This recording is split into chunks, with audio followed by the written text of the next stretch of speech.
망상 없이 읽기 10강째입니다. 문학을 논리적으로 해석하고 있는 그대로 읽는 연습을 우리가 하고 있잖아요. 근데 있는 그대로 읽는 것의 최종 종착지는 결국에는 여러분들이 겨냥하고 있는 수능 문학을 흔들리지 않게 문제풀이를 잘한다는 뜻입니다. 사실은. 그래서 오늘은 수능 문학의 한 지문에서 반드시 나오고 있는 문제가 보기 문제거든요. 보기 문제가 최근에 많이 늘어나고 있어요. 한 지문에 하나나 두 개는 반드시 나옵니다. 그리고 길이가 길어요. 그래서 이번에는 10강째에서는 이제 여러분들이 문제풀이를 있는 그대로 망상 없이 읽으면서 잘 풀어낼 수 있도록 선생님이 안내를 해줘야 되는데, 추론과 보기 문제 풀이를 통해서 여러분들이 여기에 이 파트를 반드시 공략을 잘 하셔야 됩니다. 수능 문학에 그 두 가지 형태가 있어요. 그 나왔냐 안 나왔냐, 사실 일치 확인 문제가 있고요. 이 안구 문제거든요. 그리고 또 하나는 안 나왔어도 미루어 알 수 있고 이끌어낼 수 있는 문제인데, 보기 문제가 바로 그 추론 문제에 해당이 됩니다. 그래서 이 추론 문제를 여러분들이 잘 연습을 해 주셔야만이 길이가 길고 난이도가 높은 3점짜리를 공략을 할 수가 있어요. 그래서 여러분들이 이 문제를 잘 풀어 주셔야 됩니다. 먼저 문제를 오늘 이제 한 5, 6지문을 제가 쉬지 않고 쭉 할 건데, 여러분들이 먼저 풀고 듣는 게 최고 좋고, 뭐 어쩔 수 없이 지금 듣게 된다면 잘 듣고요. 쭉 한번 듣고 여러분들이 스스로 꼭 나중에 한번 풀어 보셔야 됩니다. 무슨 말인지 아시겠죠? 그러니까 이 보기 문제는 추론 문제다. 이걸 먼저 말씀을 드리고, 추론이라는 것은 안 나왔어도 이끌어내고 미루어 알 수 있는 문제인데, 허용의 논리라고 합니다. 허용의 논리. 그러니까 안 나왔어도 이런 것은 허용해서 감상할 수 있고 이해할 수 있다는 뜻이에요. 그러니까 보기 문제는 낯선 개념이 나옵니다. 그러니까 제시문에는 없는 낯선 개념이 나오기 때문에 2개 이상의 낯선 개념이 나오거든요. 이 낯선 개념을 가지고 이 제시문에는 없는 것을 적용을 해서 대응을 해서 문제를 풀어라는 문제이기 때문에, 추론 문제면서도 대응과 적용의 논리가 거기에 들어가야 됩니다. 그러니까 제시문이 있고 보기에 낯선 개념이 있고, 낯선 개념으로 가에다가 나에다가 대응하고 적용하면서 여기 제시문에는 없어도 보기의 내용을 기준으로 해서 이끌어내고 미루어 알 수 있는 내용이냐 아니냐, 이걸 따지기 때문에 제시문에 나왔냐 안 나왔냐, 이것을 뛰어넘는 문제라는 뜻이에요. 그러니까 사실 확인 일치, 물론 그것이면서 안 나왔어도 허용을 해야 되는 문제이기 때문에 대응과 적용의 논리, 그리고 허용의 논리가 이 문제에 적용이 돼야 된다. 이게 문제풀이에서 되게 중요한 거예요. 여러분들 이 강의를 잘 들으셔야 됩니다. 그리고 제가 엄선한 문제를 2번, 3번 꼭 풀어주세요. 우리 EBS나 이런 교재는 체계적인 이론서가 아니기 때문에 여러분들이 EBS 교재를 아무리 많이 풀어도요, 문제풀이에는 낯선 문제가 딱 나오잖아요. 낯선 보기가 톡하니 나와버린단 말이야. 근데 그거를 여러분들이 시험장 가서 능수능란하게 그 문제풀이를 하기가 쉽지 않아요. 그래서 여러분들 이 강의를 잘 들으셔야 됩니다. 자, 이제 화면 보면서 같이 한번 하죠. 자, 여기 보세요. 망상 없이 읽기. 벌써 10번째네요. 다음번이 이제 마지막 강의입니다. 잘 보세요. 추론과 보기 문제 풀이를 하겠다, 이것이고요. 이것은 이제 보기의 낯선 개념에다가 제시문에 낯선 개념을 대응시키고 적용을 해야 되는 문제고, 제시문에는 안 나왔어도 허용을 해야 되는 논리가 적용이 된다, 이 말씀을 다시 한번 강조를 하고요. 그리고 이제 평가원 문학에서 이게 추론 문제 형태들이 과거에는 어떻게 나왔고, 이제 과거의 문제는 제가 많이 안 풀 거예요. 딱 한 문제만 소개를 할 겁니다. 지나간 거니까. 그리고 현재 어떻게 출제가 되고 있고, 앞으로 어떻게 출제가 될 것이냐, 여기에 포인트를 맞춰서 제가 설명을 해드리겠습니다. 그래서 이 추론이라고 하는 것은 여기 한자 내가 해놨잖아요. 이 추론에서 이 추자가 밀추자예요. 밀추자. 그러니까 미루어 안다. 나와 있는 걸 통해서 미루어 안다. 이끌어낸다, 이런 뜻이에요. 이끌어낼 수, 미루어 알 수. 딱 안 나왔어도 나온 걸 통해서 끌어내고 미루어서 안다는 뜻이에요. 이게 추론 문제거든요. 이게 3점짜리예요. 그러니까 이 문제를 잘 익혀야만이 문학을 정복할 수가 있거든. 그러니까 이 문제는 수능문학에 두 개 형태가 있는데 일치, 사실, 확인. 요건 안구 문제예요. 안구. 나에게 두 개의 건전한 안구가 있냐, 나왔냐 안 나왔냐, 요것만 가지고 풀 수가 없는 문제다. 예? 추론 문제는 안 나왔어도 허용할 수가 있어야 돼. 근데 어떤 걸 허용하고 어떤 걸 허용하지 않느냐, 그 기준치가 무엇인가에 대해서 잘 알아야 된다. 그래서 보기가 그 기준이 돼요. 보기에 낯선 개념이 나오거든. 두 개 이상. 그러니까 이 연습을 할 겁니다. 자, 그래서 다시 한번 강조하자면 추론은 세부 정보가 아니다. 단순히 나와 있는 세부 정보가 나왔냐 안 나왔냐 이 확인하는 것이 아니다는 것이에요. 물론 이제 확인은 해야 되는데 나왔냐 안 나왔냐 그것을 따지는 문제가 아니라 나와 있는 사실로부터 이끌어낼 수 있냐 미루어 알 수 있냐 이걸 묻는 것이다 이거죠. 아까 내가 다 설명했죠. 허용의 논리에 따른다. 그렇다고 원칙이 아주 없는 건 아니에요. 그러니까 보기에 낯선 개념하고 대응이 되느냐 적용할 수 있느냐, 대응과 적용을 할 수 있느냐 없느냐, 이게 1대1로 보기에 나와 있는 개념 그리고 그 개념으로 제시문 가하고 나의 적용을 할 수 있느냐, 대응이 되느냐 안 되느냐, 이걸 가지고 맞냐 틀리냐를 묻는 하나의 논리적인 게임이라고 볼 수가 있어요. 이 연습을 잘 하셔야 됩니다. 옛날에는 이렇게 나왔거든. 과거에. 지금은 이렇게 안 나온다는 뜻이에요. 수능의 역사에 대해서 살짝 알려만 드리겠습니다. 윤동주의 서시인데요. 죽는 날까지 하늘 우러러 한 점 부끄러움이 없기를. 부끄러움 없는 삶의 추구죠. 잎새 이는 바람에도 나는 괴로워할 정도. 연약한 생명이 시달리는 걸 보고도 나는 괴로워할 정도. 순수한 삶을 추구했던 거죠. 연약한 생명이 흔들리는 걸 참을 수가 없어. 하늘에 있는 별을 추구하는 마음으로 모든 연약한 죽어가는 걸 사랑해야지 나에게 주어진 길을 걸어가야겠다. 그러나 오늘은 이렇게 부정적인 현실 밤이고 내가 추구하는 별이 바람에 스치운다. 2001년도에 나왔거든. 자, 이제 문제가 이렇게 나왔어요. 자, 시는 시인 자신이다. 시는 내적인 특성을 보여주는 것이죠. 다시 말해서 안쪽에 있는 면, 내면 의식이라는 뜻이에요. 이 시를 통해서 짐작할 수 있는 거. 이 짐작이라는 게 이 시를 통해서 이끌어내고 미루어 알 수 있는 것은 뭐냐. 이게 추론 문제예요. 그러니까 딱 이 선지들이 제시문에 딱 그대로 안 나올 수가 있는데 이걸 허용할 수 있느냐 허용할 수 없느냐 이걸 묻는 거죠. 그럼 윤동주는 이런 시를 통해서 볼 때 그 인간성이 책에 줄을 치는 일이 없었다. 그만큼 결벽성, 지나치게 깨끗함을 추구해요. 그렇게 깨끗하고 순수하고 결백하게 살아가려고 노력했다. 그러니까 이것은 이제 이 시를 통해서 알 수 있는 것은 시인의 내적 특성이거든. 내면의 특성이에요. 성격적인 것이다 이거죠. 근데 2번은 우뚝하게 솟은 콧날, 쫙 잘생기고 한일자로 굳게 타면 이건 외양이거든요. 외양. 이건 외양 묘사예요. 내적 특성과는 관련이 없죠. 미남이었다. 세상에. 물론 이제 윤동주 사진 보면 되게 잘생겼죠. 깔끔하게. 그런데 이 시를 통해서 이끌어낼 수 있는 시인의 면모로 짐작할 수 있는 범주로서 이 시를 통해서 콧날이 오똑하고 굳게 담은 한일자, 미남. 근데 미남 중에서도 겉모습만 콧날 오똑하고 한일자, 남성적인데 되게 지저분하고 이상한 사람이 있거든요. 외양과 내적 성격은 일치되지 않는 경우도 있어요. 한마디로 이 시를 통해서는 외양의 모습을 이끌어내기는 좀 어렵다. 요런 문제입니다. 그 나머지는 내적 특성이거든요. 마음 속에서, 마음은 내적 특성이죠. 시어 하나에도 고민을 해. 그만큼 치열하게, 치밀하게 살았다.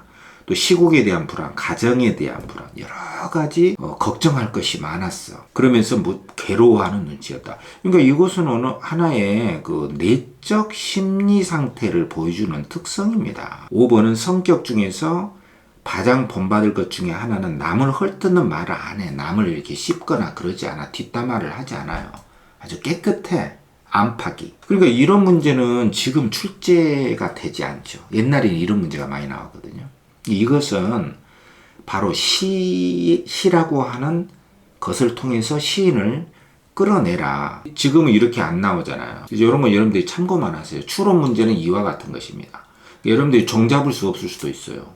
그래서 지금은 옛날보다는 훨씬 논리적으로 치밀성과 엄격함이 강조가 되고 있기 때문에 다행한 일이죠. 수능이 이렇게 진화되어 온 겁니다. 지금 이런 문제는 안 나옵니다. 소개만 해드렸고요. 자, 이제 추론, 이제 본격적인 문제예요. 추론 보기 문제, 여기 보시면 이제 먼저 제시문이 있죠. 가나가 있죠. 가나가 이렇게 있고요. 이제 보기가 있어. 그 다음에 이제 보기에는 새로운 조건과 논리, 낯선 개념이 나옵니다. 이 낯선 개념으로, 거기다 낯선 개념으로 좀 쓰세요. 낯선 개념. 보기에는 여러분들이 듣지도 보지도 못한 낯선 개념이 2개 이상 나옵니다. 이 2개 이상 낯선 개념으로 제시문에다가 가나의 낯선 개념을 이렇게 1대1로 대응하고 적용을 해서 허용할 수 있냐 없냐. 이 문제가 바로 최근에 가장 많이 출제되고 앞으로도 출제될 문제 유형입니다. 최근 추론 문제 대표적인 형태예요. 가장 기본적인 문제부터 한번 보자고요. 자, 이상의 날개인데, 자, 여러분들한테 내가 소개도 해줬습니다. 여러분들 이 내용을 알 거예요. 자, 첫 문장이 아내는 너 밤새워 가면서 도적질 하러 다니느냐? 계집질 하러 다니라고 발악을 한다. 그러니까 아내와 나와의 갈등이죠. 그래서 아내를 피해서 도착한 곳이 미쓰고시 옥상이었죠. 거기서 자기의 26년의 삶을 쫙 회고하면서 정오 사이렌 소리가 들리면서 겨드랑이가 가려움을 느끼면서 아, 나에게 날개가 있었지. 나도 이제 날아야지. 그래서 아내로부터 독립해서 주체적인 삶을 회복하고자 하는 지식인의 갈등을 형상화한 작품이에요. 요게 이제 다 읽을 필요는 없죠. 여러분들 이 문제 유형하고 있는 그대로 문제를 풀이하는 방법을 제가 소개를 해줘야 되기 때문에, 그렇죠? 43번에 보시면 자, 적절치 않은 거. 지난번에도 한번 풀었던 문제인데 다시 한번 소개한 이유는 보기 문제의 전형적인 문제입니다. 대응과 적용의 문제죠. 2008년에 나왔던 구평의 문제인데, 자, 보기를 보면 낯선 개념이 나옵니다. 이제 자, 보세요. 날개라는 위 제시문은 현대 문명과 불화를 겪고 있는 지식인의 내면 세계를 아내와 나의 부주의한 관계에 빗대어서 표현했다. 그러니까 이런 거죠. 현대 문명이 있고 제시문에 현대 문명이 안 나오잖아요. 그러니까 이 보기에 갑자기 낯선 개념이 나온 거예요. 현대 문명이 있고 지식인이 있는데, 그죠? 이건 뭐다? 아내와 나와의 관계를 빗대어 표현한 거다. 그러니까 아내는 뭐냐? 현대 문명이 되는 거야. 나는 누구냐? 현대 문명 속에 살아가는 지식인이고 아내 밑에 있는 나다. 그러니까 나는 아내를 피해서 옥상까지 왔잖아요. 그렇기 때문에 그것은 현대 문명을 피해서 지식인이 도피한 것이라고 봐야지. 그래서 이 관계로 현대 문명과 지식인의 관계로 아내와 나와의 관계를 설명을 해라. 아내와 나는 그냥 단순한 아내가 나가 아니다. 현대 문명과 지식인의 관계다. 이렇게 대응하고 적용을 하라는 것이에요. 제시문에는 안 나오죠. 이 현대 문명과 지식인이. 여기다 대응을 해보면 1번에 아내가 나를 의심해. 이건 뭐죠? 지식인인 나를 현대 문명이 위협한다. 맞잖아요. 아내 현대 문명. 아내 몰래 집에서 나왔다. 그것은 지식인이 현대 문명 몰래 도망친 거죠. 근데 맞서고자 하는 지식인의 대결 의지, 이건 아니잖아요. 도망쳤잖아요. 도피한 거잖아요. 이건 안 되는 거예요. 그래서 이러한 1대1의 대응 관계가 굉장히 엄격하게 적용이 돼야 되는데, 이것이 바로 하나의 논리를 형성해야 된다는 뜻이에요. 이게 논리입니다. 그리고 3번에는 내가 아내에게서 완전히 떠나지겠다고 생각하지 못해. 그것은 아내가 현대 문명이니까 현대 문명과 결별하기 어려운 지식인의 의식 상태다. 괜찮죠? 그 다음에 아달린을 먹어왔을지도 모른다는 나의 의구심, 의심과 두려움이거든. 내가 의심하고 두려워한다. 그것은 아내가 나를 아달린을 먹였다. 수면제를 먹였다. 의심하고 두려워하는 것은 뭐다? 현대 문명에 대한 의심하고 두려워하는 것이다. 괜찮죠? 그 다음에 5번에 희망과 야심에 말소된 페이지가 번뜩거린다. 아, 내 머릿속에서 이제 야심도 생기고 희망도 생겨. 없어져 버린. 그건 뭐죠? 현대 문명으로부터 벗어나고자 하는, 그리고 또는 맞서고자 하는, 이제 더 이상 억눌려 지내지 않겠다. 그런 뜻이기 때문에 현대 문명에 대한 비판의식을 회복시켜가는 지식인의 소망을 의미할 수가 있죠. 근데 이런 것은 안 나왔어도 벌써 야심과 희망이 생겨난다는 것은 아내한테 대들 수도 있고 현대 문명에 맞설 수도 있다는 뜻이기 때문에 옛날에 하지 못했던 저항이나 비판의식을 회복시키고 싶어 한다. 이렇게 볼 수도 있잖아요. 근데 이런 것은 안 나왔고 딱히 틀리다고 할 수는 없지만 뭐다? 허용할 수가 있다는 것이에요. 이게 요런 선지를 잘 보셔야 됩니다. 여기에 넘어가면 안 돼. 아, 이건 안 나왔다. X. 이렇게 하면 안 된다 이거죠. X가 아니다는 뜻이에요. 이런 문제를 잘 보셔야 됩니다. 문학은 이러한 논법에 여러분들이 빨리 익숙해져야 돼요. 이제 여러분들이 문제풀이를 잘 해야 되거든. 자, 그럼 가장 현실적으로 2021학년도 수능에 나왔던 문제를 이제 바로 한번 살펴보겠습니다. 여기에 보시면 역시 보기에 나타난 두 개의 낯선 개념이 있고 이것을 나하고 다에다가 적용을 해라. 이런 문제가 나왔단 말이에요. 여러분들 이런 문제 시간 많이 걸립니다. 연습 안 하면. 아무리 뭐 EBS, BBS 많이 풀어도 소용없습니다. 문제 연습해야 돼요. 있는 그대로. 먼저 보기를 잘 보셔야 됩니다. 보기를 먼저 봐야 돼요. 그러니까 나번은 시조잖아요. 답은 고수필이거든. 근데 보기 문제가 이렇게 나온 거예요. 보기 보세요. 보기를 바탕으로 그러니까 보기를 먼저 읽어야 돼요. 그러니까 나다보다도 보기를 먼저 읽어야 됩니다. 이 문제를 풀 때는. 그러니까 보기에 낯선 개념이 나온단 말이에요. 아까 이야기했죠. 낯선 개념을 일부러 내는 거예요. 일부러. 여기 보기를 보면 이 보기에 나와 있는 낯선 개념으로 나에다가 대응하고 적용시키고 다에다가 대응하고 적용시켜줘야 되거든. 그러니까 보기에 보면 고요함이라는 것은 잠잠한 상태인 외적 고요, 외적 고요라는 말이 나오잖아요. 그 다음에 마음이 평온한 상태가 내적 고요입니다. 그러니까 마음이 평온한 걸 내적 고요고 마음이 아닌 몸이나 환경이 편한 것을 외적 고요라고 한 거예요. 이거 두 가지가 나오거든. 그럼 이 두 가지 개념으로 나를 감상할 때는 고요함의 측면에서 이해할 수가 있어. 이 두 개 개념으로 나를 이해할 수가 있고 또 다에서 고요함에 대한 통찰을 통해 자신치 않은 공간에서 내적 고요를 추구하려고 하는데 삶에서 느끼는 불편이나 슬픔을 이겨내는 동력이다. 그러니까 내적 고요는 삶을 이겨내는 동력이 된다. 외적 고요와 내적 고요로 나와 다를 감상할 수가 있다 이겁니다. 그럼 나를 이제 잠깐 보면 나는 시조거든. 나의 시조를 보면 창밖에 워석버석 하는 소리가 나서 님인가? 하고 일어나 보니까 해란 해경이야. 이게 나오죠. 지름길에 길에 낙엽이 무슨 일이냐. 님이 아니구나. 오호라 유한한 간장이 내 마음이죠. 강과 창자인데 내 마음이 다 끊어질 간다. 내 창자가 끊어질 정도다. 님이 안 오니까. 님인 줄 알았는데 낙엽이야. 그러면 이 작품을 내적 고요, 외적 고요라는 말이 여기 없잖아요. 없는데 보기에 아까 외적 고요, 내적 고요라는 낯선 개념으로 여기다 적용을 해서 문제를 풀어줘야 되는 거예요. 그러니까 EBS에 뭐 이 작품이 나왔다 해서요. 올해 2022년도에 신음의 방웅시여가 또 나왔거든. 이게 나옵니다. 신음이 굉장히 중요한 작가거든요. 그러니까 이 작품을 EBS에 뭐 나왔다고 해도 이 보기에 낯선 개념은 EBS 안 나와요. 그러니까 굉장히 새롭게 적용을 해야 되는 과제가 있잖아요. 요거를 외적 고요, 내적 고요에다 적용을 시켜보면 여기에 보면은 낙엽 소리가 창 안에서도 들렸다. 그럼 환경이 고요하잖아요. 낙엽 소리가 들릴 정도면. 그래서 화자가 외적 고요의 상태, 마음이 아니라 이제 환경이나 몸이 고요했다. 낙엽 소리가 들릴 정도니까. 그거 맞잖아요. 그리고 나에서 낙엽 소리를 님이 오는 소리로 착각했다는 것은 마음에서 완전히 고요한 상태가 아니라 님을 늘 생각하고 있었다는 것이잖아요.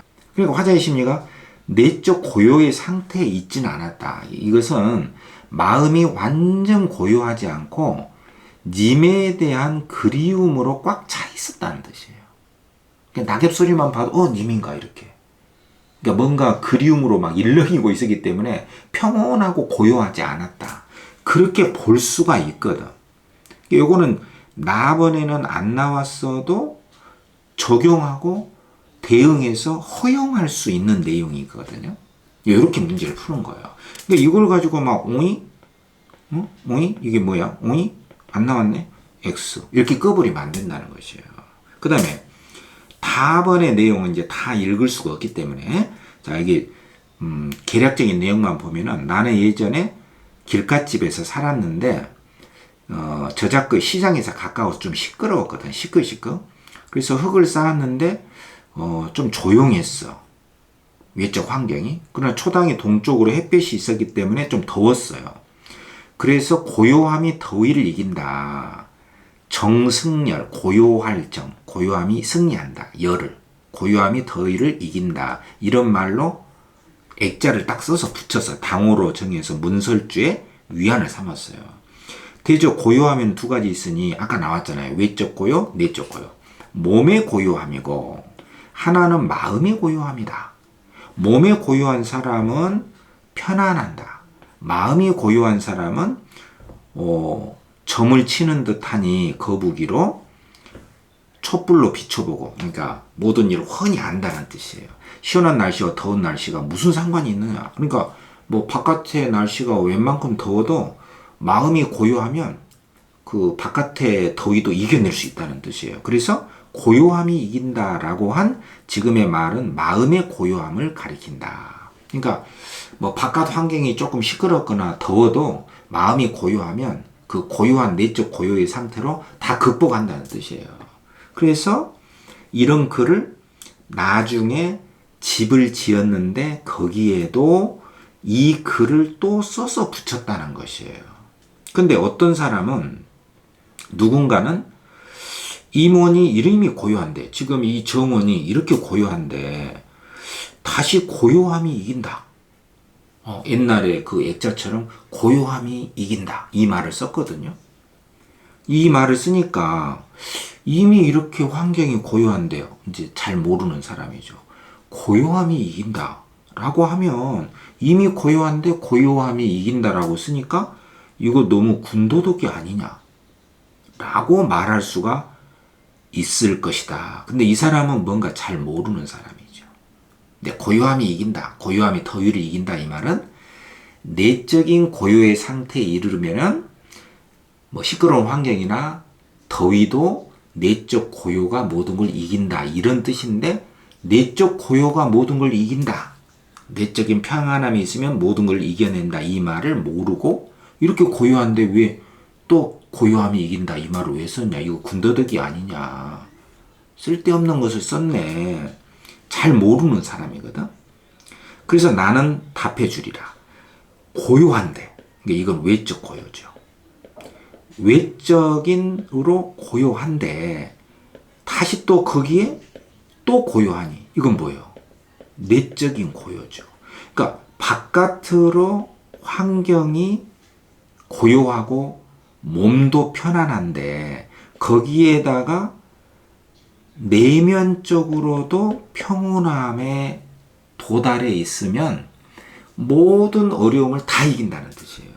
이것이야말로 진정한 고요함이라네 라고 내가 말해줄 참이다. 무슨 말인지 아시겠죠? 굉장히 좋은 글입니다. 요즘에는요 이렇게 사색적이고 상당히 철학적이고 명상적인 글이 출제가 잘 됩니다, 여러분. 그래서 이런 글의 종류를 잘 읽어주셔야 돼요. 제가 굉장히 강조를 많이 하거든요. 자, 이제 적용을 해보자. 자, 3번. 다에서 사물에 닿을 때마다 슬픔만 더한다. 그러니까 옛날 집에 가보니까 아빠도 형제도 다 사라졌거든. 그러니까 슬픔이 있는 거예요. 그 옛날 집에 딱 가보니까 슬픔이 있거든.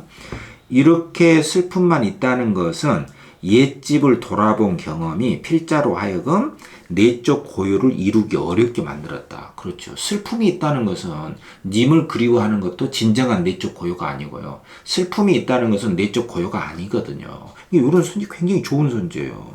슬픔이 있으니까 내적 평안에 이르지 못했잖아요. 그리고 답안에서 옛집에 초당에 붙였던 당호를 그 액자 고요함이 이긴다. 이것을 새로운 정원의 새집에도 사용하겠다는 것은 그건 뭐예요? 필자가 외적 고요의 위에다가 더해서 내적 고요를 추구한다. 당연하죠. 옛날에도 외적 고요함에다가 내적 고요를 추구했었고 새로운 집에도 그런 내적 고요를 추구하겠다. 외적 고요하고 내적 고요를 다 같이 추구하겠다. 그래서 그 액자를 쓰는 거잖아요. 그러니까 이건 뭐 당연한 거예요. 그 다음에 5번에 보시면 누군가는 이 필자의 내적 고요를 잘 이해하지 못하는 사람이잖아요. 그 바깥으로 이렇게 고요한데 뭐 다시 고요함이 또 이긴다라고 왜 썼지? 잘 이해하지 못하는 사람이거든요. 그래서 군더더기로 봤어. 그 이유는 뭐냐면 외적 고요함만으로는 삶의 불평이나 슬픔을 이겨내기 어렵다고 여겼기 때문이다. 자, 이 말이 무슨 말이에요? 외적 고요만으로는 슬픔을 이겨내기 어렵다. 이 말은 무슨 말이죠? 뭐가 필요하다? 내적 고요가 필요하다. 근데 이렇게 내적 고요가 필요하다는 것을 알았다면 이 누군가가 군더더기라는 말을 안 했겠죠. 무슨 말 이해되십니까? 그래서 이게 틀린 거예요.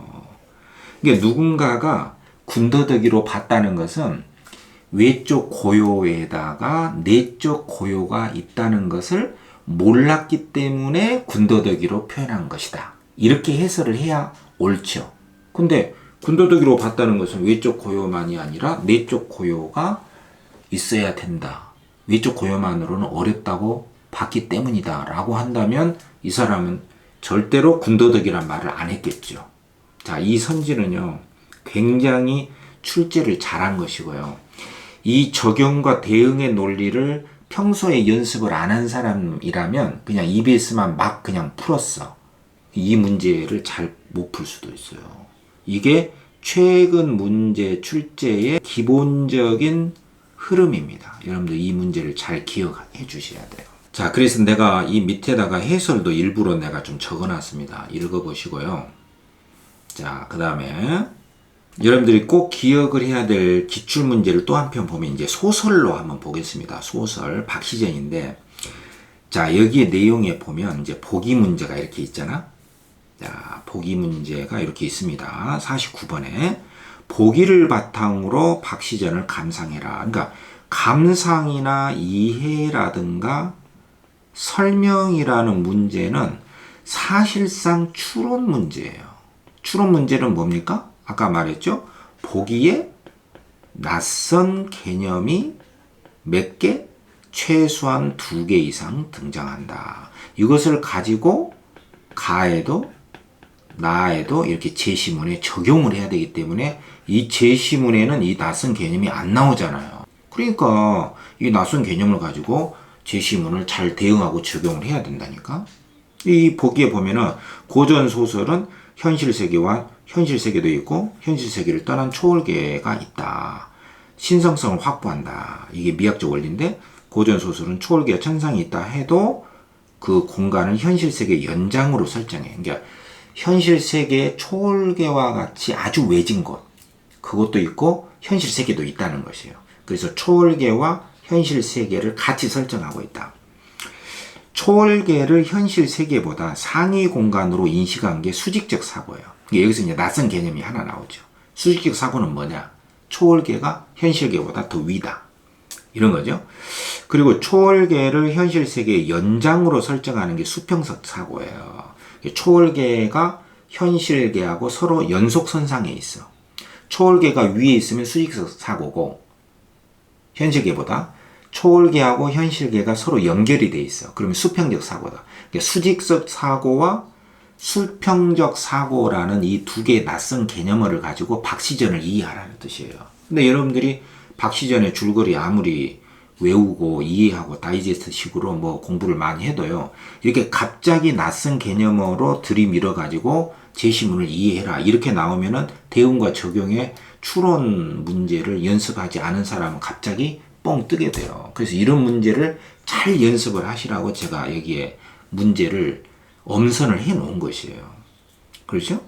자, 초월계는 인간의 접근이 쉽지 않습니다. 그래서 수평적 사고를 취하면, 자, 수평적 사고는 초월계와 현실계가 연속선상이 있다. 그래서 어려움이 상대적으로 감소하죠. 도달하기 어려운데 연결돼 있어.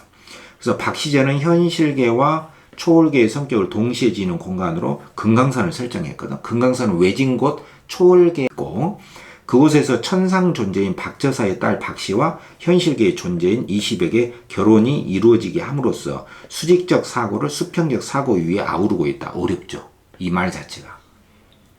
그러니까 크게 보면 초월계와 현실계가 작품에 있다. 근데 초월계가 더 위에 있으면 수직적 사고고 초월계와 현실계가 연결이 돼 있으면 수평적 사고다. 금강산 같은 경우는 초월계와 현실계의 양면적 성격이 있고 박처사 같은 경우도 초월적인 신선적인 면모도 있고 현실계의 인물이기도 하다. 이런 뜻이에요. 그렇기 때문에 요 말만 가지고만 그냥 보더라도 여기에서 보시면 선지 3번에 상공이 박처사를 쉽게 찾지 못하도록 한 구도에서 이제 금강산으로 그 박처사를 찾으러 가거든. 상공이 자기 아들 이시백을 데리고. 그렇다면 금강산은 굉장히 외진 곳이잖아요. 현실계에 있으면서도 상당히 초월계의 성격이 있습니다. 이런 게 맞는 것이고요. 박처사와 상공이 금강산에서 만나. 이건 뭐죠? 금강산은 초월계면서 현실계야. 그것은 초월계와 현실 세계가 만난다, 소통이다. 이렇게 해석할 수가 있고요. 초월계의 신선이면서 선인이면서도 현실 세계에서는 박처사로 불린 인물. 박처사는 뭐냐면 상당히 신선적 면모도 있고 현실계 인물이거든. 그것은 금강산이 초월계면서 현실계라는 이중적 성격하고 박처사도 초월계면서 현실계의 이중적 성격과 서로 연관이 된다. 이런 선지들은 다 맞는 거예요. 이 보기만 가지고도. 그 선지 2번에 보면 혼인 장소로 금강산을 설정했어. 그러니까 금강산으로 그 상공이 자기 아들 이시백을 데리고 박처사의 딸 금강산으로 이제 찾으러 가거든. 장인의 집으로 들어가는 거예요. 이시백이가. 금강산으로 설정한 것은 뭐냐면 그만큼 초월성, 신성성을 확보하려는 의도다. 이거 괜찮죠. 다 맞다는 것이죠. 근데 1번에 보면 부인이 상공의 혼인 결정을 쉽게 수긍하지 못해요. 그러니까 이 상공이 자기는 국무총리와 같은 높은 벼슬이에요. 그 아들이 있는데 여기서 박처사가 벼슬도 없잖아. 금강산에 사는 사람이에요. 근데 그 딸이 있어. 아주 못생겼어요. 근데 결혼하자고 하니까 이 상공이 승낙을 한 거예요. 그러니까 자기 부인이 반대를 했겠죠. 반대를 했어요. 수긍하지 못했죠. 이게 바로 수직적 사고의 결과냐. 근데 이 보기에 보면은 수직적 사고라는 것은 뭐죠? 초월계가 현실계보다 더 위에 있다. 초월계가 더 상위에 있다. 이것을 수직적 사고라고 했지. 부인이 상공의 혼인 결정을 수긍하지 못하는 거. 그것이 수직적 사고 때문에 비롯된 것이다. 이건 아니죠. 그래서 이게 틀린 거예요. 이렇게 지시문을 다 안 읽어도. 그 지시문은 이렇게 돼 있거든요. 지시문의 첫 출발은 이렇습니다. 박처사가 말했다. 제가 한 딸이 있는데 혼처를 정하지 못했다. 이게 항상 첫째 줄에서 한 다섯째 줄 사이는 정독을 해야 됩니다. 여기 중요한 정보가 나오거든. 다행히 존문에 이르러서 그대의 집에 이르러서 상공의 집이죠. 와서 보니까 아드님을 보니까 이시백이죠. 이시백이라는 상공의 아들, 당신의 아들을 보니까 마음에 든다. 그러니까 너무 이시백이 자기 사이를 삼고 싶을 정도로 굉장히 좋은 거예요. 근데 우리 딸은 용렬하고 보잘것없고 재주가 없으나 그대의 가문에 용납될 만 하니 못나고 재주가 없지만은 그대의 집에 허용할 만하니 외람되지만 혼인을 하면 어떻습니까? 그러니까 말도 안 되는 낮은 신분에 이 박처사가 와서 자기 못난 딸을 재상가의 아들하고 결혼을 하자고 제안을 한 거예요. 그러니까 상공이 딱 보니까는 속으로 박처사의 도덕이 높으니 딸도 굉장히 영리하겠다 이렇게 생각하고 그대는 선이고 나는 속세 사람이라 어찌 세상 사람이 당신과 같은 신성과 혼인을 의논하겠습니까? 오히려 겸손하게 이렇게 말을 한 거예요. 그러니까 박처사가 고맙습니다. 그래서 이제 상공이 혼인을 허락했어. 근데 이렇게 혼인을 허락하고 보니까 부인이 너무나 이상하잖아요.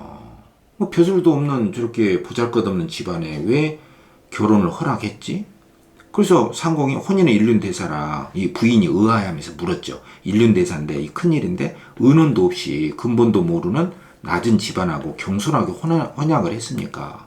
이렇게 막 의논이 분분했어요. 그러니까 상공이 말하기를 그 딸이 재덕을 겸비했다 하기에 뭐 혼약했으니 시비 걸지 마라. 내가 결정했다. 그리고 이제 혼인 도구를 다 차려가지고 금강산으로 이제 갔던 것이죠. 근데 이런 경사에 친척과 하인들이 웃지 않을 자가 없고 조정에서도 논박이 그치질 않아. 그러니까 이건 뭘 말하는 거예요?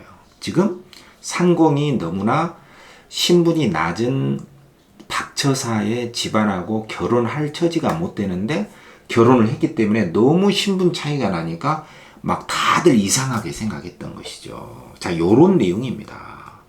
그렇기 때문에 아까 보기 문제 말고 여기 47번도 있죠. 미루어 알수. 아예 대놓고 미루어 알수 문제를 낸 거예요. 이게 바로 추론 문제입니다. 그러니까 보기에만 나온 게 아니에요. 이 내용을 가지고 이끌어낼 수 있는 게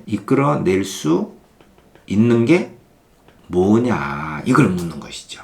자, 1번 보면은 박처사가 혼인을 청한 것은 아까 말했죠. 그 사이가 될 이 시백이 너무 마음에 들어서 혼인을 청한 거죠. 근데 상공의 인품을 높이 샀기 때문이 아닙니다. 이건 사실과 틀린 거예요. 상공이 사람을 보는 눈은 평범한 사람과 다른 데가 있다. 그렇죠. 다른 사람들은 다 박처사하고 결혼을 못한다고 하는데 박처사를 딱 보니까는 인물됨이 도덕성이 있고, 여기 나오잖아요. 박처사의 도덕이 높으니 딸도 영리하겠다. 다른 사람들은 다 반대를 했어. 이런 것을 통해서 볼 때 상공이 사람을 보는 눈은 평범한 사람과 다른 데가 있다라고 이끌어낼 수가 있죠. 이게 맞는 거예요. 그리고 나머지는 상공의 부인은 박처사의 딸의 재주를 의심해서 혼인을 반대했냐. 혼인을 반대한 이유가 재주가 있냐 없냐 그걸 의심한 게 아니라 근본도 모르는 집안의 딸이다. 그것 때문에 반대를 한 거예요. 반대를 한 근거가 틀린 거죠. 초동은 길을 헤매고 있는 상공 일행을 측은하게 여기고 있다. 요거는 안 읽었는데 이제 초동이 뒤에 나오거든요. 미소를 지으면서 이야기를 합니다. 그리고 다시 물어도 대답을 하지 않고 가버려요. 그러니까 초동이 이제 금강산으로 20에 가고 상공이 박처사하고 박처사의 딸을 찾으러 갔는데 찾지 못해서 길을 물어보니까 초동이 그냥 미소만 짓고 가버렸던 거예요. 그래서 측은하게 여기고 있었던 건 아닙니다.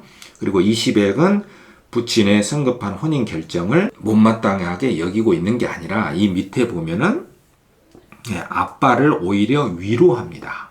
여기에 보시면 20액이 자기 아빠를 위로하면서 옛날에 한무제도 술을 구하다가 구하지 못하고 쓸쓸히 돌아왔다. 후회도 소용없다. 다시 돌아가만 갖지 못하다. 돌아갑시다. 아빠 괜찮아.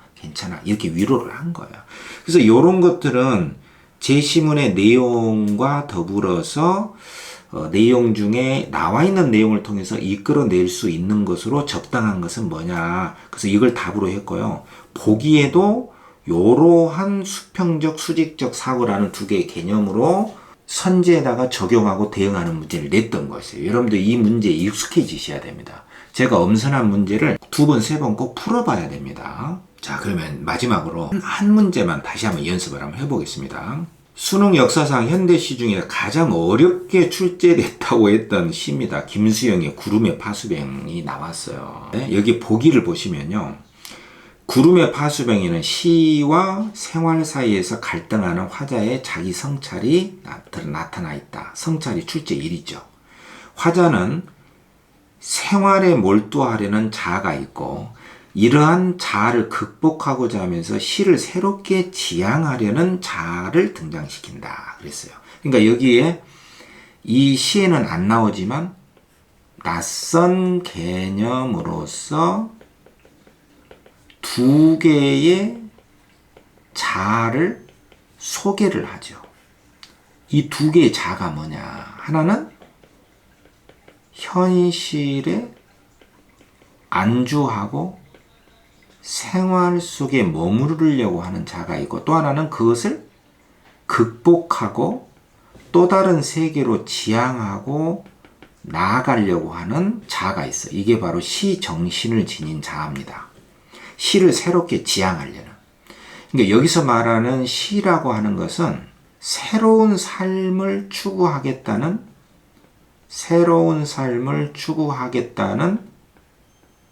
반역의 정신으로 나오는데 이것은 사실은 창조 정신을 말해요. 좋은 것이죠. 사실은 이건 지향하려고 하는 시정신을 말하고요. 요거는 그냥 현실에 안주하려고 하는 자아의 모습이 또 있거든. 이것은 화자가 반성하고자 하는 정신이에요. 자, 이렇게 두 개의 자아가 있다는 것을 보기에서 새롭게 보여준 겁니다. 다시 한번 말하지만 현실에 안주하려고 하는, 생활에 몰두하려고 하는 자아. 현실 안주하려고 하는 자아고요. 이런 자아를 극복하고자 하는 자아가 시를 새롭게 지향하려고 하는 창조적 정신의 자아를 말하는 것이거든요. 시정신의 자아가 있고, 이것은 현실에 안주하려고 하는 자아다. 이 두 가지의 자아에 대한 갈등과 자기 성찰을 드러낸 작품이 구름의 파수병이다. 요런 틀로 이 시를 이해하라는 뜻이에요. 자, 이런 틀로 이해를 해보면 이 시가 길리니까 듬성듬성 읽겠습니다. 나라는 사람을 들여다본다고 하자. 내가 시와는 반역된 생활을 하고 있다. 이건 이제 지향해야 될 시하고는 반대되는 생활을 하고 있다. 너무 생활에 몰두하고 있어. 생활에 빠져 있다는 것이죠. 생활에 안주하고 있다. 먼 산정에 서 있는 마음으로, 꼭대기에 서 있는 마음으로 나의 자식, 나의 아내, 잡스러운 잡스 물건을 본다. 그러니까 생활에 빠진 나를 본다. 그리고 나는 이미 정해진 물체만을 보기로 결심을 했어. 그러니까 그냥 이렇게 살자. 안주해서 살자. 라고 이렇게 결심했다는 것이죠. 이것은 그렇게 좋지 않은 결심이죠. 창조적 시정신을 결여한 정신입니다. 그래서 어떤 친구가 와서 너 꿈이 있지 않느냐 깨워주고, 또 나의 잘못 때문에 꾸짖어 주어도 좋다. 나는 그만큼 현실에 안주하고 있다. 함부로 흘리는 피가 싫어서, 희생하기 싫어서 낡아빠진 생활을 하는 것은 아닐 것이다. 나는 왜 이런 생활을 하고 있는가? 먼지 낀 잡초 위에 잠자고 있는 구름이여. 고생도 마음대로 할 수 없는 세상에서는 천러진 거미같이 존재 없이 살아가기도 어렵다. 그러니까 이렇게 나라는 존재감 없이 살아가는 것도 너무나 어렵다. 삶을 살기가 너무 어렵다. 이렇게 토로를 하고 있어요. 그 다음에 방 2칸과 마루 1칸, 부엌, 그러니까 생활이죠. 생활 속에 빠져있는 나의 모습. 남과 같이 외양만이라도 살아간다는 게 이처럼 쑥스러울 수가 있을까? 쑥스럽다는 것은 부끄부끄입니다. 부끄부끄. 이렇게 부끄러울까? 근데 생활에 안주해서 살아가고 있는 나는 너무나 부끄럽다. 이게 바로 성찰하고 있는 자아의 모습이에요. 이렇게 살아서는 안 되는데. 시를 배반하고 살아가는 나의 마음이요. 자, 시를 배반하고 살아가는 나의 마음이요. 시의 정신으로 살아가야 되는데 시를 등지고 살아가고 있어. 이렇게 성찰하죠. 자기의 나체를 더듬어보고 살펴볼 수 없는 시인처럼 비참한 사람이 또 있을까? 그러니까 자기의 나체라고 하는 것은 자기의 진정한 모습입니다. 벌거벗은 나. 진정한 자아를 확인하지 못하고 살아가는 사람은 비참하다. 거리에서는 집을 보고 집에서는 거리를 그리던 어리석음도 이제는 모두 사라졌나 보다. 날아간 제비와 같이 자국도 꿈도 없이 어디로인지 알 수는 없으나 어디로인지 가야 할 반역의 정신. 요거는 이제 어디로든지 가야 할 시의 정신. 여기서 반역의 정신은 어떤 창조의 정신입니다. 나의 창조적 정신은 반드시 어디로든지 가야 한다. 살아나야 된다는 것이죠. 그리고 나는 지금 산정에 있다. 이렇게 하면서 산 꼭대기에 있다. 시를 배반한 죄로, 시 정신을 외면하고 살아가는 죄로 이 메마른 산정에서 오랫동안 꿈도 없이 바라봐야 할 구름. 구름은 바라봐야 할 구름이에요. 지향해야 될 것입니다. 그리고 그 지향해야 될 구름을 지키고 있는 바로 나. 이렇게 시가 끝났는데 이게 주제죠. 그러니까 결국에는 현실에 안주하지 말고 내가 바라봐야 할 구름을 향해서 그것을 지키고 있는 군사처럼 나의 꿈을 잃지 말고 구름을 그 구름의 파수병처럼 살아가야 할 나. 그러니까 생활에 몰두하려는 자아로 살지 말고 너무 생활에 빠져있는 자아를 극복하고자 하는 새롭게 지향하려고 하는 화자의 모습을 쓴 시죠. 너무 현실에 안주하고 있는 화자의 삶을 성찰하고 있는 시다. 그런 이야기예요. 그러니까 이 틀 속에서 시를 이해해야 됩니다. 그러니까 시를 여러분들이 다 이해하지는 못해도요. 이처럼 두 개의 틀 속에서 시에다가 대응하고 적용하는 연습을 해야 되는 것이죠. 이런 문제 연습해야 됩니다, 여러분들. 그러니까 뭐 시의 주제나 뭐 시대 배경 그런 거로 문제 푸는 게 아니에요. 이 대응과 적용의 논리로 푸는 겁니다. 이게 추론과 보기 문제입니다. 자, 적용해보면 1번. 내가 시와는 반역된 생활을 하고 있다. 성찰하고 있는 것이죠. 아, 내가 시정신하고 반대된 생활을 하고 있다. 나는 이미 정해진 3월만을 보기로 결심했다. 이것은 현실에 안주하기로 하고 자포자기한 상태거든요. 그러니까 이 결심이 나오니까 뭐 되게 좋은 것인 줄 알 수도 있는데요. 이렇게 인지적 오류를 촉진하는 선지를 잘 씁니다. 이 결심은 좋은 게 아니잖아요. 여기 나오잖아요. 이미 정해진 생활 속의 물체만을 보기로 결심하고 뭐 되는 대로 살자. 그러니까 친구가 와서 아니야 너한테 꿈이 있어. 나의 그릇 때문에 꾸짖어 주어도 좋다. 나는 현실에 안주해서 살고 있다. 그냥 대충 살자라고 결심했기 때문에 이 결심은 안 좋은 결심이에요. 그렇기 때문에 기업과 니은의 갈등, 생활에 몰두하려는 자아하고 그것을 극복하려고 하는 지향하려는 자아가 이 사이의 갈등을 해소한 화자의 심정이 아니죠. 이것은 포기 상태. 갈등을 해소한 게 아니다. 그래서 이게 틀린 거예요. 그 다음에 3번은 어디로이든 가야 할 존재. 나는 어디로든지 시정신을 회복해야 된다. 이대로 살 수는 없다. 이것은 생활에 빠진 나에서 새로운 차원으로 지향하여 나아가려는 의지에서 비롯한 것이다. 괜찮죠? 그 다음에 4번에 화자가 메마른 산장에서 꼭대기에서 지향하고 추구하는 이 반역의 정신이라는 것은 좋은 거죠. 시정신이잖아요. 창조의 정신. 그것은 바로 지향하려고 하는 이 새로운 자아가 추구하는 것이다. 괜찮죠? 이렇게 적용을 한 거예요. 이거는 뭐고, 요거는 좋은 것이고, 그죠? 이 결심하고, 요거는 생활에 몰두하려는 것이고, 근데 갈등을 해소했다. 이게 틀린 것이고. 그 다음에 5번에 구름의 파수병이라는 것은 내가 추구해야 될 구름을 지키고 있다.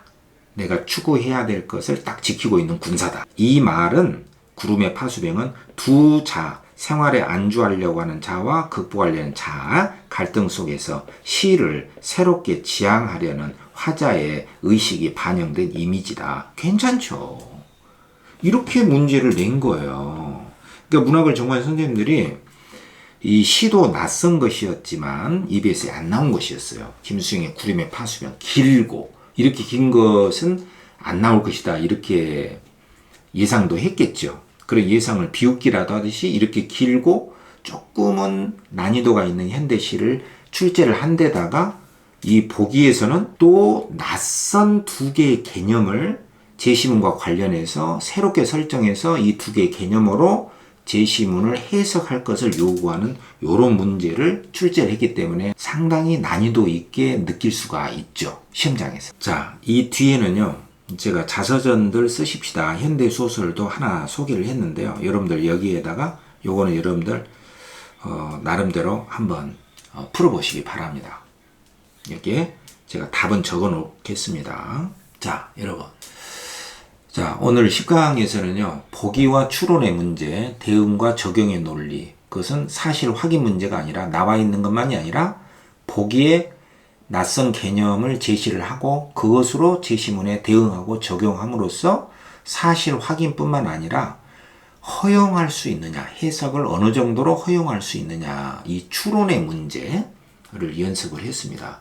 이 추론의 문제는요, 문학의 독특한 문제의 형태입니다. 그렇기 때문에 이 3점짜리 보기 문제를 반드시 여러분들이 연습에 연습을 거듭하면서 주관적으로 허용하는 게 아니에요. 가장 조심해야 될 것은 이겁니다. 그냥 느낌으로 주관적으로 이건 허용할 수 있고 이건 안 되고 그렇게 결정하는 게 아니라요. 논리적인 엄격함이 있어요. 보기에 나와 있는 낯선 개념으로 딱딱 대응해서 내적 거요, 외적 거요, 생활에 안주하려는 자, 그것을 뛰어넘으려고 하는 자, 이런 식으로 수직적 사고, 수평적 사고, 이런 식으로 두 개의 개념이 딱 엄격하게 나와 있고, 그 틀 속에서 제시문의 내용에 적용을 해서 서로 틀리게 이렇게 만들어 놓는 거예요. 이 연습을 반드시 하셔야 됩니다. 그리고 마지막 11강 쪽에서는요, 여러분들이 이제까지 쭉 있는 그대로 연습했고 문제풀이도 해왔기 때문에 마지막 문학에서의 관문이 있습니다. 그게 바로 오늘 이야기했던 허용의 논리 있죠. 이것의 연속선상에서 작품에 나와 있는 것 중에서 어떤 것은 어디까지 허용을 해야 되고 어떤 것은 사실과 틀려서 이게 답으로 설정이 되고 있는가, 그 문학 출제의 비밀 아닌 비밀을 제가 좀 강조를 해서 설명을 하는 시간으로서 마지막 시간을 함께 하겠습니다. 여러분들 수고했고요. 오늘 제가 엄선한 이 추론과 보기 문제 풀이 이 문제를요, 2번, 3번 연습을 하세요. 그러면 분명히 평가원식 논리의 구도를 잘 익히면서 다른 문제를 풀어나가는데 많은 도움이 되고 충분히 잘 할 수 있을 겁니다. 이 평가원식 논리를 익히셔야 됩니다. 수고했습니다.